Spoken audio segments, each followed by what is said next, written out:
Hello and welcome to episode 288 of the Smash Accept podcast. I'm your host, Michael Royer. You can find me on Twitter at DynastyDadFF. We got a great show. Last week was hashtag Smash running back class this year. This week, we're going to talk about the wide receivers. And I think a lot of people are really in on the running backs. We're going to tell you which wide receivers that we're totally in on, guys that we're buying. And, Snook, I'm at the gym, right?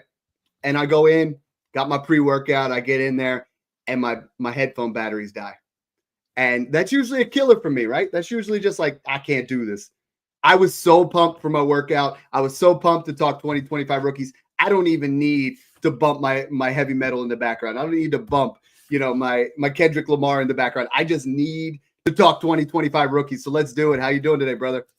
I'm doing good. I mean, Texans absolutely dog walked the Chargers, so that's a good start to the weekend. And then my Commanders came out and took care of business in a game-winning drive. My boy Austin turned up at the end, put his team on the back, and brought the team into the situation to win the game. So I'm very excited about that.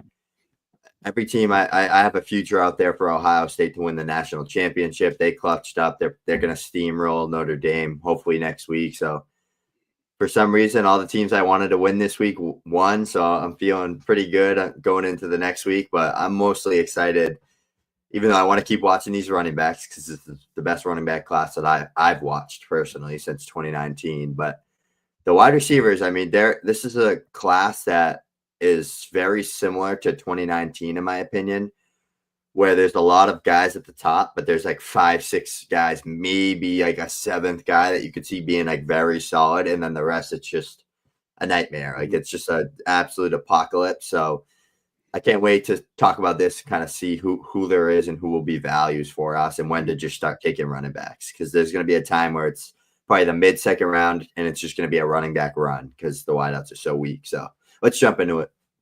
Yeah, absolutely. I mean, that's really what I've gathered most out of it is a top-heavy class. Guys, right now, this past week was the biggest support of the Patreon we've ever seen. It's patreon.com/Smash Accept to get into our premium Discord with all of our chats. Snoog has it on his timeline where, we're showing all the different things in the Discord. There's chat with Dad, chat with Snoog, all of our rankings, all of our buys, all of our sales. Community where you guys get to talk shop with each other, rebuild rooms, everything you're looking for, and some of the comments in our testimonials, NH Papa said, joined about 6 weeks ago, upgraded immediately to VIP. He goes, great community, appreciate Dad and Snoog's expertise. Thanks. Dion Raw says, appreciate the responsiveness from you two gents along with the community you guys have built. Working jobs and being a parent and still finding time to answer all these questions. You guys provide great content. As a champ in 4 leagues and second-year dynasty player, made it to second round in 7 leagues. Injuries derailed me, but still great shape thanks to you guys. And I love reading those kind of things because everybody can say they have a Discord, right? And I know there's a lot of analysts out there that have them. But ours is honestly one of the greatest communities that I've ever been a part of because guys actually care what you're talking about. They're talking shop 24/7. They want to know about these rookies. They want to go into these areas, and they're starting up leagues. Every single day, they're starting up leagues. If you're a degenerate and you're playing in a league where you're like, my guys disappear till May, get in here and start talking shop with these guys, and you'll get into a league of like 12 guys just like yourself. And Snoog, you and I know that those are the most fun ones. Those are the ones where right now they're trying to make trades to get up to get the 102 so they can draft Tet McMillan. Those are those guys that are like listening to all the other podcasts, listening to us, trying to make headway and make trades now because if you're just sitting there right now, you're just allowing your dynasty team to stay stagnant. Yeah, exactly. And that's the best part about our Discord is we're just trying to build. Like we're just trying to build this community around everybody. So you have that place where you can go find leagues whenever you want that you feel safe about. You can go talk to people about trades. Most Discords and a lot of the Patreons out there is just pay for the service and you just get whatever they put out for content or something in that. We try to do everything. So we do that. We do all the rankings. We update everything positionally. We help with startups. We help with trades. We help you get you orphan teams if you want to take some orphans on. We try to do everything there. And I mean, there's like 520 people in there right now. And it doesn't sleep. Like people say Las Vegas doesn't sleep. The Smash Accept Discord doesn't sleep. So check it out. Jump in there. I mean, if you don't like it, you can just cancel. It's not that big of a deal. We're building special in there. We were already talking about it. So this class, I broke out of tiers, and we're going to do a tier show a little bit later on YouTube, just trying to, like we did last week. Shout out to Brock at Brock Dynasty. Make sure you guys are following him on Twitter. Did a phenomenal edit. If you guys haven't seen that, really going to set you guys up for the running back class. We're going to do the same with the wide receivers.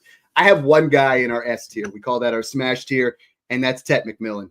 Tet McMillan, 6'5", 212. A lot of the comps are going to say Drake London plus or Mike Evans, maybe a little bit faster Mike Evans. I mean, that's the kind of ceiling that we're looking at from this guy. But the floor is really high. I mean, he's someone that has great positional versatility. Snoog, you see him win as an X, and then you see him win as a power slot. And I think with his frame and his route running ability at 6'5", like this is the guy that's going to go top 10 in the NFL draft. Everyone's like, oh, well, if Cam Ward goes 1 and if Shedeur Sanders goes 2, it's like, I don't care. Tet McMillan's my 102. I'm not straying away from this because in years past, I've tended to do that. I've said, you know what?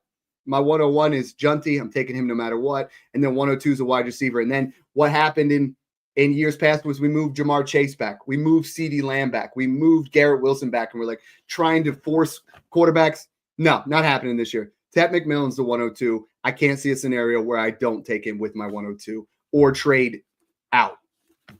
I think the only chance is if like a Quinshad Judkins or Caleb Johnson or one of these running backs goes in the first round with Junty, which probably won't happen. But if that like happened, early I think two. you can make it. Yeah, like I think if like the Chargers took like a running back in round 1 in the 20s, like and it was like Judkins or one of these guys, you could argue it. But like I'm a firm believer that the Panthers are going to draft Tet McMillan, and he's in the worst division in football. Give me the Patriots. Defensively, though, the Panthers have the Bucs defense, the Saints, it's horrible defenses. So I just think Bryce and Tet with Dave Canales would just go to work right away. Or Patriots, yes. But I mean, Tet's a guy with back-to-back seasons with over 1,300 plus yards. He had 2.8 plus yards per out run in both seasons. True freshman breakout. Dominant at the catch point, like very physical, dominant at the catch point, has a crazy catch radius.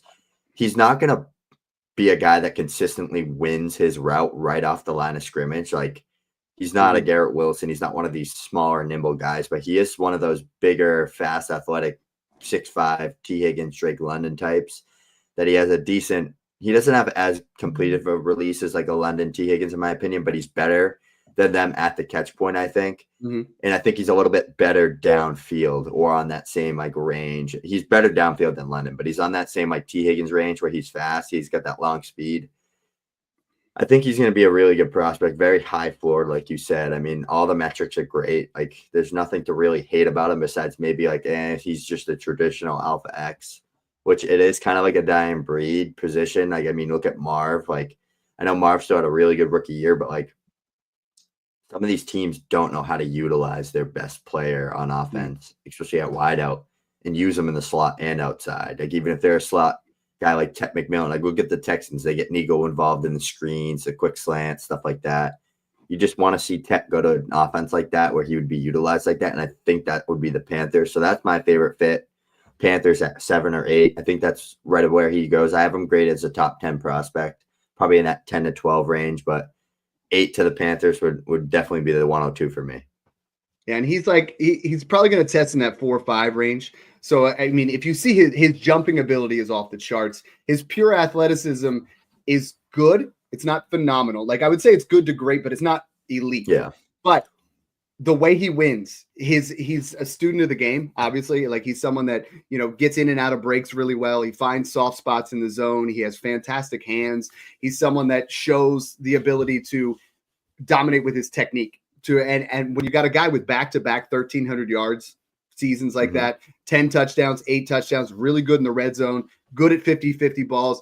He's one of the best guys I've seen in the last couple of years being able to high point the ball. Like, and we've had that in the past where you say, well, this guy's a contested catch guy. And I think a lot of times we blur those words between contested catch and not being able to separate and get open. They are very different.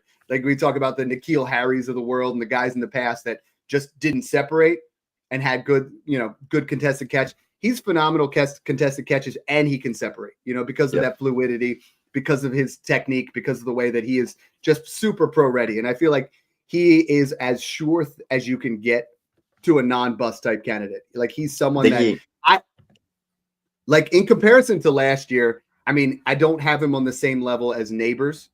Coming out, I have him on the same level as Brian Thomas Jr. when he's coming out. You know, Brian Thomas Jr. balled out, but I think he's still in that same area of Ladd, Brian Thomas Jr. I would take him above Worthy last year, but I feel like that's kind of in that area where he would be at. And I think in one quarterback leagues, you're going to get him at 102, and in Superflex, you're going to get him at 102. But there's a lot of leagues where people are going to bump up Cam Ward. They're going to bump up Shedeur Sanders. Don't get too aggressive, because if you're sitting there at the 102 and you see the 103 and 104 have one quarterback, make a small trade, move back from 102 to 103. And I think you can even do that and get a 1-2 swap or a mid 25 second, and you're going to get your guy, because you have to kind of look to see what's going to happen there. I think Ted McMillan for me is a set it and forget it 102. The next guy, I think there's three guys in that next tier, that A tier.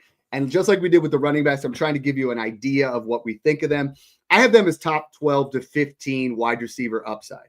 I think I don't know if they will get to that point, Snoog.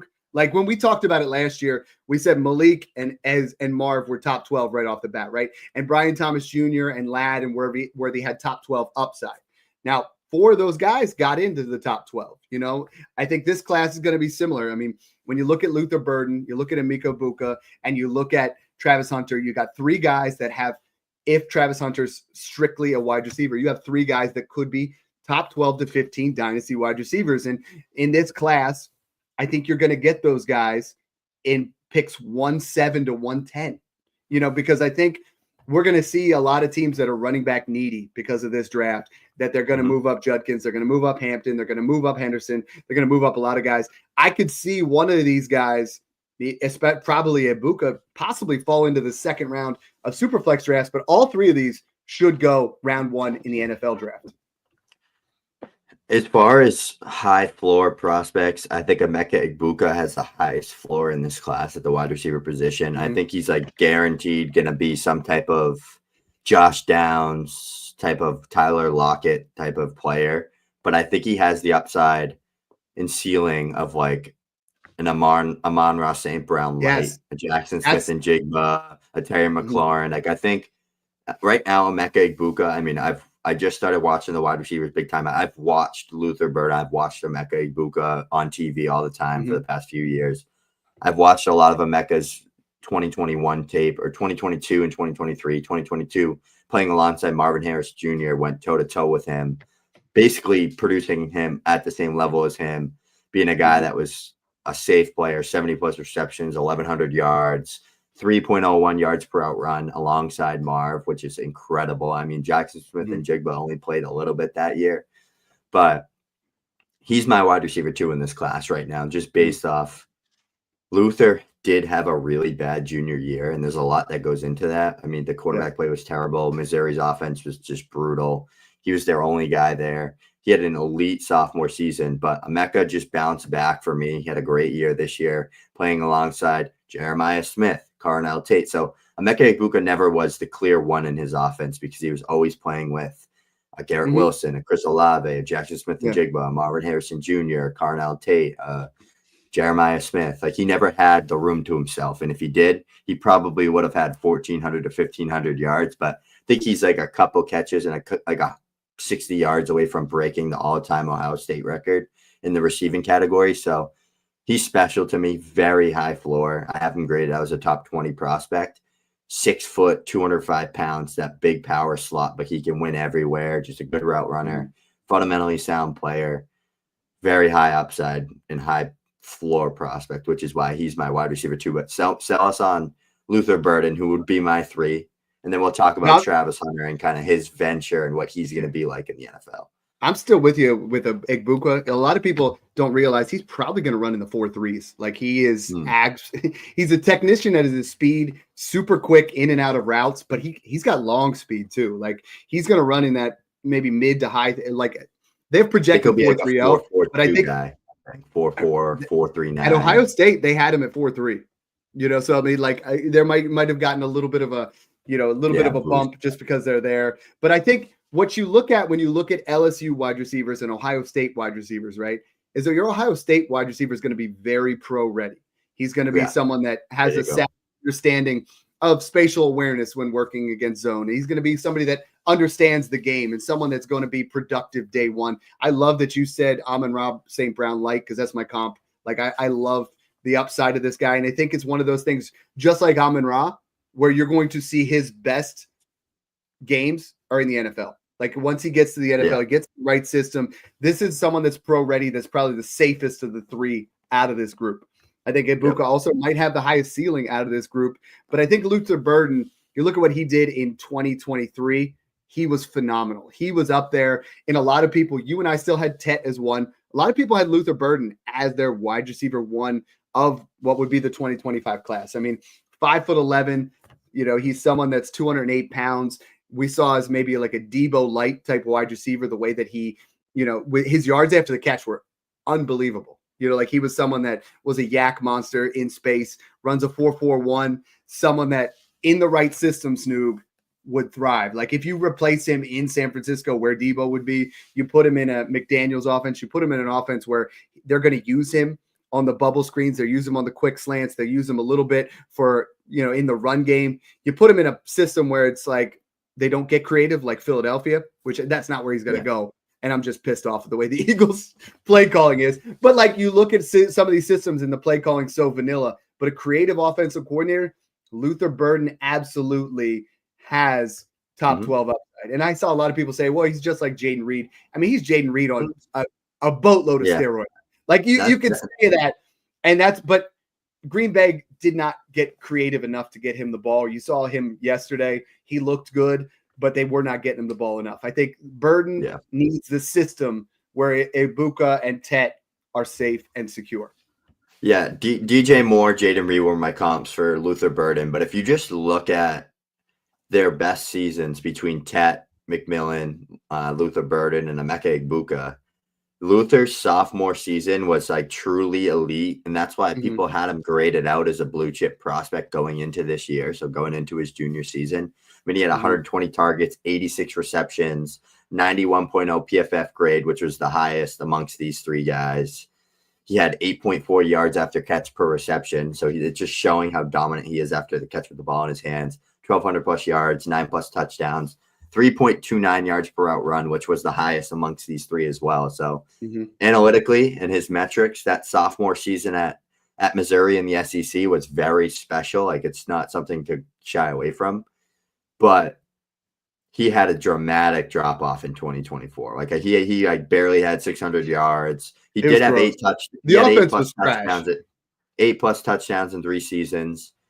I just think Emeka is has a higher floor and is more versatile and more like complete to fit any scheme in the NFL. I think Luther needs like that San Fran, that offense that gets his players out in space and gets them involved in the screen game, or like how Kansas City uses Rashee Rice. That's how you would use like a Luther Burden. Emeka slides right in. I love the Texans landing spot for Emeka. I mean, with Tank Dell's injury, he's going to be done for basically the whole next year. Diggs injury, you got to bring in a guy when you run that many wide receiver 2 and 3 sets. You have no one. It's Nico, and that's it right now. So I could see them bringing in like a Luther or an Emeka Egbuka, both guys that could dominate in space. They'd be perfect players alongside of Nico Collins too, and they both fit the Texans scheme. So that's kind of where I'm at with those two guys. They're rock solid wide receiver ones. I think if this running back class wasn't so good and deep, you'd be looking at Luther and Emeka in that like 106 to 107-ish range, like confidently. If they get first round draft capital, you're probably going to get them in that 108 to 111 range, I would say. But I'm going to be targeting Emeka especially everywhere. So let's jump into Travis Hunter. I personally have no clue what he's going to do. I want to act like I know. All I know is I've watched him play wide receiver, and I see so much Garrett Wilson and Jerry Jeudy, just such a freak athlete, unbelievable catch radius, unbelievable hands. The production's off the charts. Like he was another one, the only guy there in Colorado to be the guy. So like if he wasn't open, Shedeur was force feeding him the ball and he was still catching it. Like his tape, his short area ability, he's got crazy burst, insane release. he's got the best release off the line of scrimmage in this class. Like, he is Absolutely. such a freak athlete. But Dad, if he plays cornerback and drafted as a cornerback, but plays a little wide out, he's going to be a landmine in rookie drafts. Like, I don't want him if he's going to be like a hybrid. If he plays full-time wide out, he's probably going to be 102 or 103 for me, for sure. He's got unbelievable football IQ, and plus added with Dion. He's the most fast twitch, quick off the line, understanding of both sides of the ball that I've clearly ever seen. I mean, he's something that just doesn't exist. Like, he belongs as his top 5 NFL pick. A lot of times I see him go 102, 103 in mocks. Now, in Superflex, okay, here's the deal. This is kind of how I look at it. If you are playing IDP, absolutely smash him at 102, maybe even 101 if your format is very heavy IDP. If you're playing like the rest of us do, like a majority of us do, just standard dynasty, if he comes out and they say he's going to be play both sides, which is what most teams are going to do with him, I cannot see taking him over the other 2 wide receivers in this tier. Nope. I still have him over the Trey Harris, the Alec Ayamanor, I still have him over those guys, but I don't think I would take him before, say, the 109. You know, like, I mean, I would rather have all 5 of the big running backs. You know, I might even prefer Singleton if he comes out and goes round 2. You know, like, I think that's the tricky part is I'm probably going to, if he plays both ways, I'm probably going to come out with 0 shares. You know, it's like Jameson Williams. I liked coming out, but I didn't own a single share because I was worried about certain things. Yeah. And then I started buying him afterwards. And I think it's going to be wait and see with Travis Hunter. I think what's really nice about this wide receiver class, Snoog, is there's no blur for me right now. Like, the one, Tet is separated from everybody. I look at, you know, in 2023, this was wild. Just to put it in perspective, there were only 5 wide receivers to have 100+ targets, 80+ receptions, 10+ touchdowns, 400 yak, 2.8 yards per route run. It was Marv, Malik, Troy Franklin, which, let's be honest, in college he was elite, just not into the pros. He was a stud. And Tet. So, I mean, Tet has just been just on another level. But then I look at the other 3 and I see them separated so much higher because I look at those guys and I say, you know what? These guys here have top 12 upside. I have tier B then we get into, and I think there's 4 guys, but I think they all have top 24 upside, right? I don't think any of them could ever crack into the top 12. I don't envision them cracking into the top 15. I don't likely see top 18, but I could see one maybe getting in to the top 24. And I think that's really what you got to look at is once we get out of round 1 of your Superflex draft and you start looking at these wide receivers versus running backs, I mean, you're going to have Cam Scatterbo there. You're going to have Dylan Sampson. You're going to have some running backs that are going to give you immediate production. These wide receivers are going to be a little bit more landing spot dependent after the big 4. What is that pretty accurate with what you've seen too? I mean, you know, I think that next tier, you and I like Trey Harris, Ayamanor, Tez Johnson, Isaiah Bond. I think we like guys in this range, but there is a vast range of outcomes for all of them. Yeah, I think Tez Johnson, Trey Harris are definitely the 5 and 6 for me in this class. I have Trey Harris 5. I think they're the best, both power 4, big parts of their offense in year 4 and year 5. I mean, they're both 5th-year declares, but they both have that versatile skill set that fits the NFL today. Trey Harris was on pace for like 100+ receptions, 1,700 yards, and 20 touchdowns. Like, if he never got hurt, he would be talked about as a consensus top 15 draft pick right now, like literally just because of the production he had. So I'm tempted to almost bump him up, but like, I just want to see how his draft stock plays out. But he averaged 5+ yards per route run, which is absolutely phenomenal. Yeah, right now, B tier, it's just Trey Harris and Tez Johnson for me. And then if you bump down to C tier, we got those guys you're talking about, like Io Maynor, Isaiah Bond, Jaden Higgins, Jalen Royals, like those guys that are all, I mean, I looked at a lot of the metrics and the analytics on Jaden Higgins, Jalen Royals, Io Maynor. They were pretty solid, like across the board on a lot of things, like yards per team pass attempt, yards per outrun, all those metrics that kind of lead to predictive success in the NFL. They stood out pretty well to me. So they're like making up that C tier with like throw in Bond and Restrepo in there because they'll probably go in the day 2 range. But I think it's we're diving into that like 2022 draft class range where after like that big 5 to 6 guys with like Pickens, Olave, Jameson Williams, Garrett Wilson, London, you get into that like Christian Watson, Sky Moore, Wan'Dale Robinson, John Mechie, like that tier of guys is like what we're talking about now. Like the Jaden Higgins, the Io Maynard, these Isaiah Bond, Restrepo. So there's probably going to be a couple of those guys that go in day 2, especially with how the NFL views wide receiver now and a lot of the wide receiver injuries this year. It's going to come down to like who goes where. Like I really think that that's going to be the predictive indicator for success for us is like, okay, Io Maynard goes to the Chargers, right? And he's playing kind of like that slot area phase where he's playing downfield in that Godwin type role, kind of stretching the field with Ladd, I think would be a phenomenal landing spot. But there's not that many good landing spots left. Like there's so many good wideouts in the NFL right now, which is why I think it crushes a weak class like this after like the top 5 to 6 guys. But there's like, I could only come up with 12 guys, like literally. Yeah. Like this class was bad, like very bad after the top like 6 guys. And that's what it is. It's a little bit top heavy. I like Trey Harris a lot, like what you said, 5.15.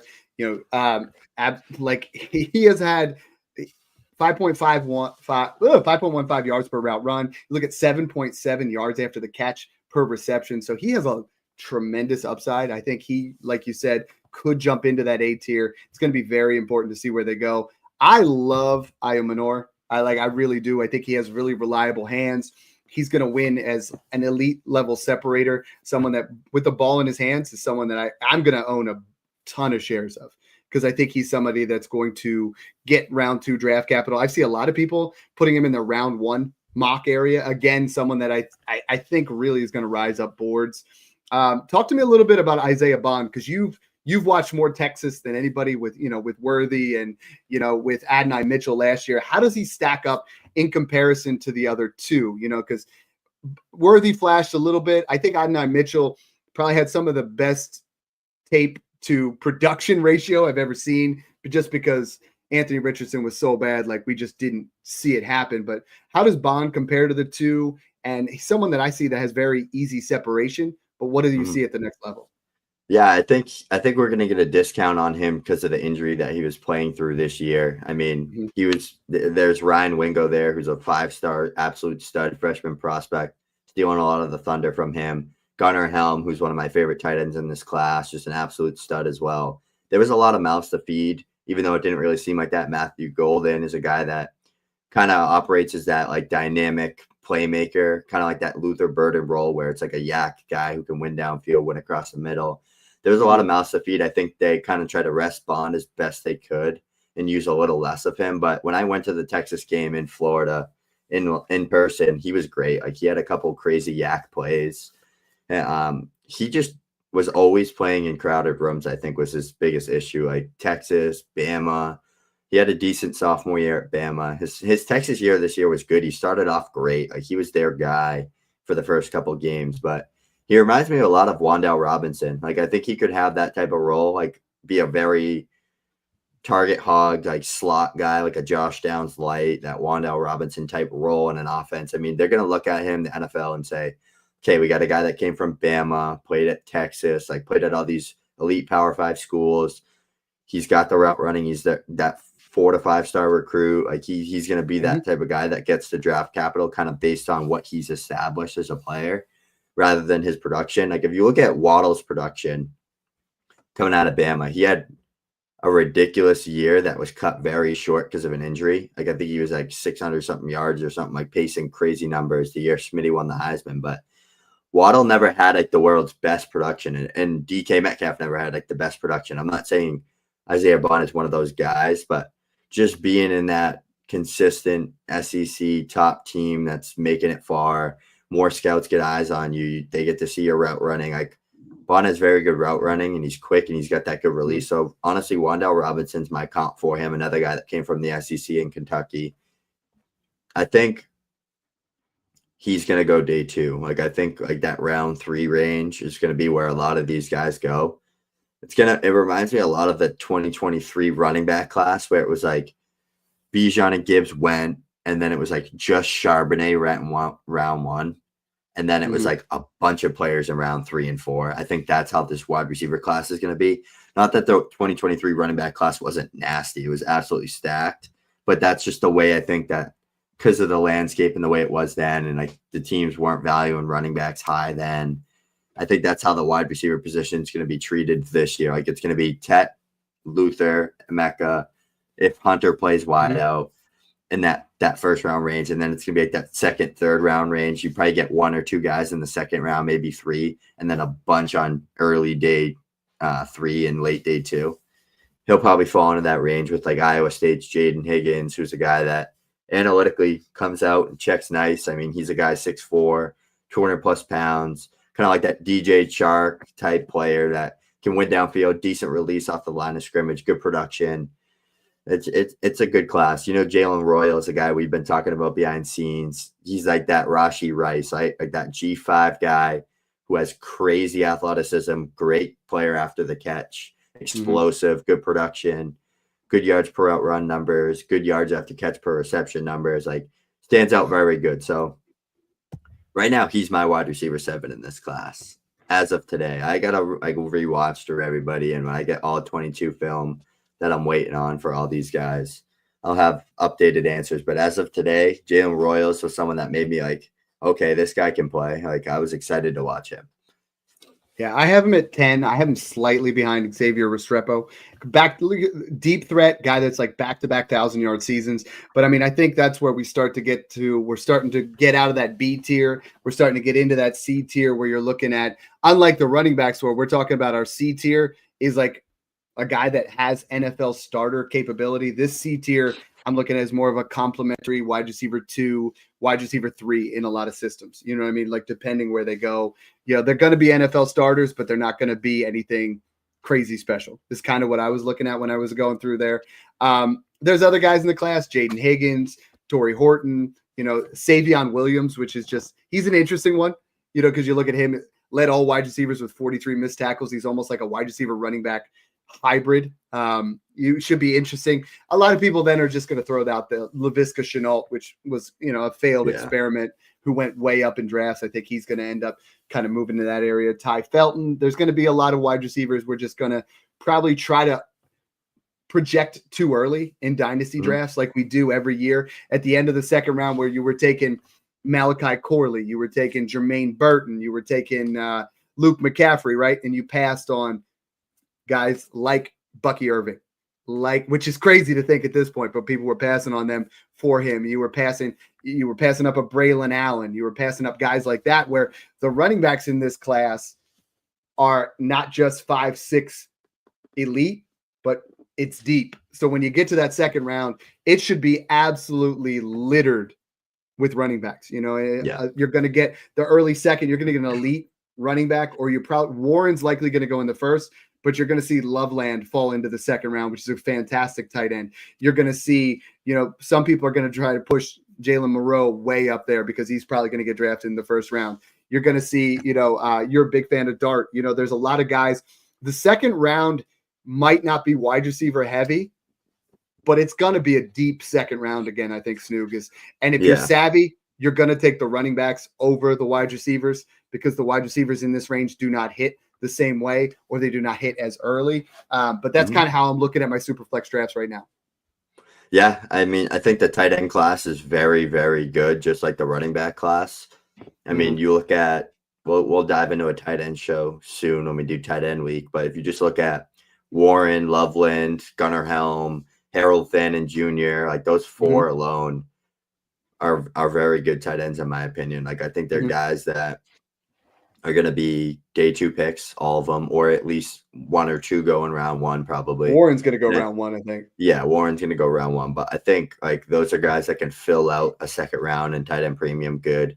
Jackson Dart, some of these guys that fall into that range that people aren't super high on right now. And then the wideouts, like maybe I don't think Emeka or Luther can get there. I think they're going to be mid to late first picks, but like Io Maynard gets good draft capital. You get him like 208 or 209, and like a lot of the running backs are gone. Like there's going to be a time when we know, like, when do you start taking running backs? When do you start taking tight ends over some of these weaker wideouts and quarterbacks, especially? But as of today, it's like all the focus is on this running back class. So there will be some good values at other positions for sure.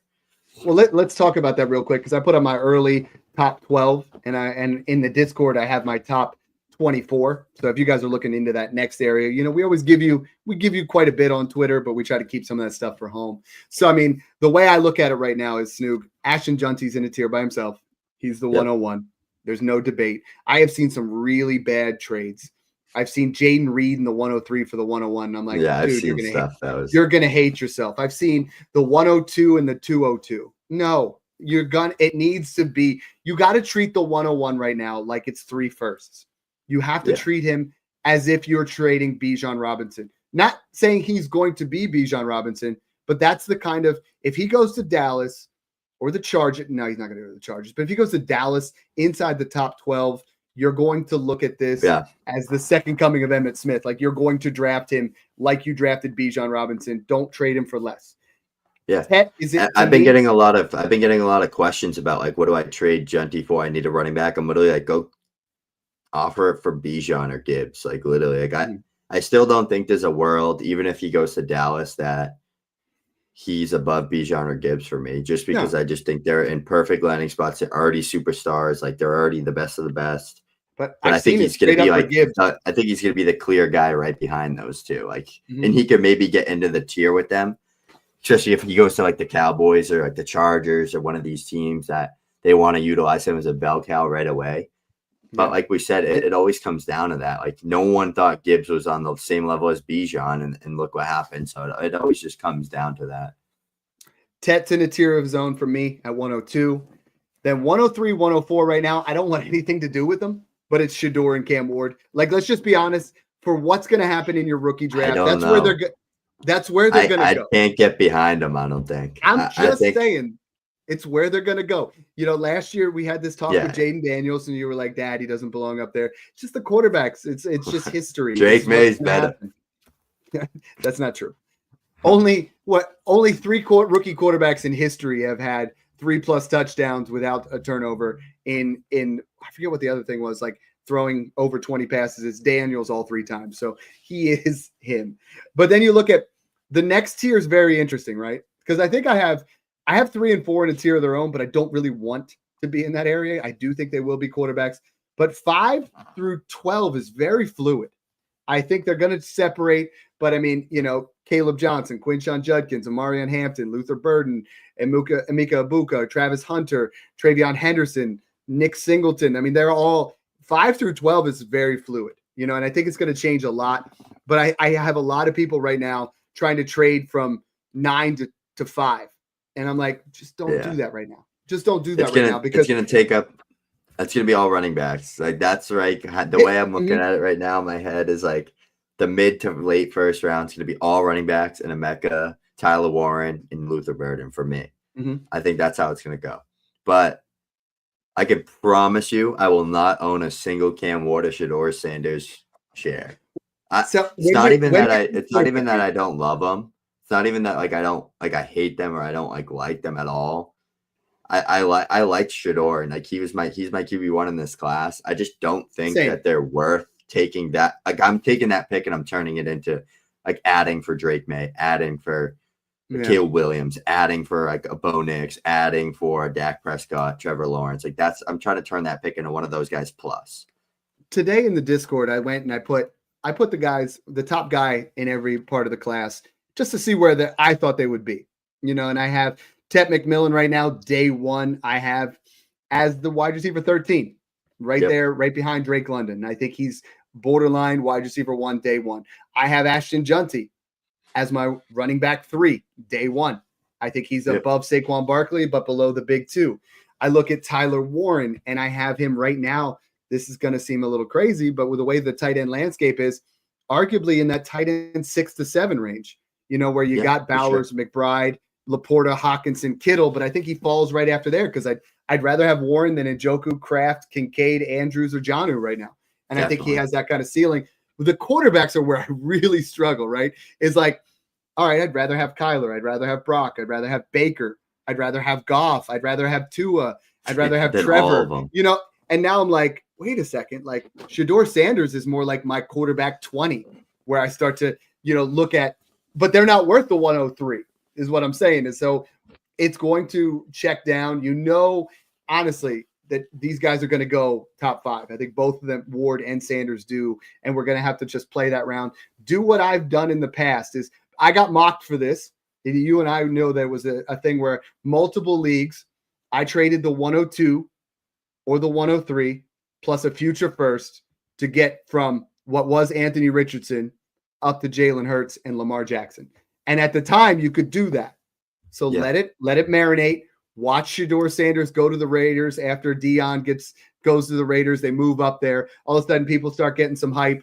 And then you trade Shador Sanders in your first, and you get Drake May, and then you win, and you're just happy, right? Because you don't have to take those guys, but you have to understand that those guys will have the value. So again, talking about wide receivers, it's wide receiver week. Running back week was crazy. Make sure you guys check those out. What we're saying, this class, very top heavy. You want to get Tet, especially if you're in your one quarterback right now, you want to move up to 102.